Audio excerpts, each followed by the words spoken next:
inside Afghanistan. We're a humanitarian program that helps to support schools, an orphanage, reforestation irrigation programs, and a healthcare clinic. We trained 390 teachers. At one time had 15,000 students in school. I buy the jewelry from the Afghans so I can give them cash flow. I pay myself back for what I've already purchased, and then the remainder goes back to support my humanitarian programs. The Soviet bombs uncovered gems that we didn't know existed. I had already been working there in the 70s, and so I was kicked out when the Soviets invaded, and then they asked me to come back to help them with the gems that were being located. They were either blowing themselves up or blowing the crystals up, and therefore reducing their economic potential because they didn't know how to get them out of the ground. So they asked me to come back and work with them to teach them how to use the explosives from the landmines or the bombs that never exploded.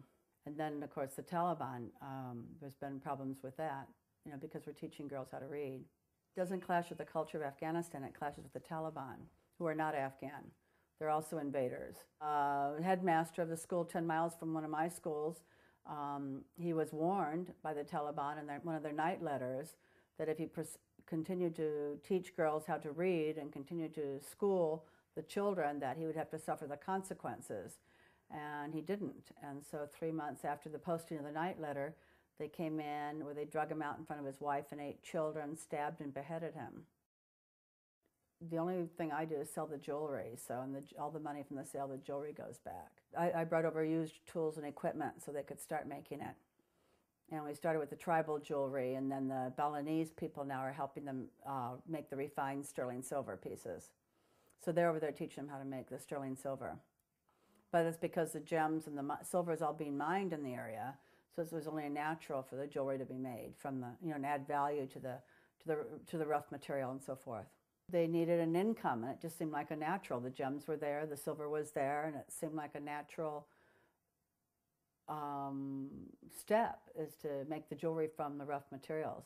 People have a self-esteem because they have a trade, they have a job, they're learning, so they have education. Even though that most of the teachers only have a 7th or 8th grade education themselves, they still know more than the students that they're teaching. And so the incentive is for them to constantly be learning more so that they constantly can be teaching, but they're also growing themselves.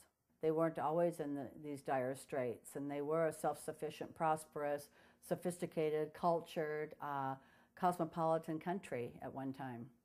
But they have, with destruction of the infrastructure, they have been bombed back to the Stone Age, but that's all that people see. Many of them have chosen to go out and as their business. It'd be foolish to have all that jewelry and not, start a business. So many of the different Afghans have started little businesses, and so they go to the major gem shows all around the world where they sell to dealers. And this woman happened to be there and found their jewelry and liked it better than anything else she saw. Again, I don't know how much longer it's going to last, because we could be shut down tomorrow. I'm going to continue as long as I can, and as long as I can get jewelry out of there.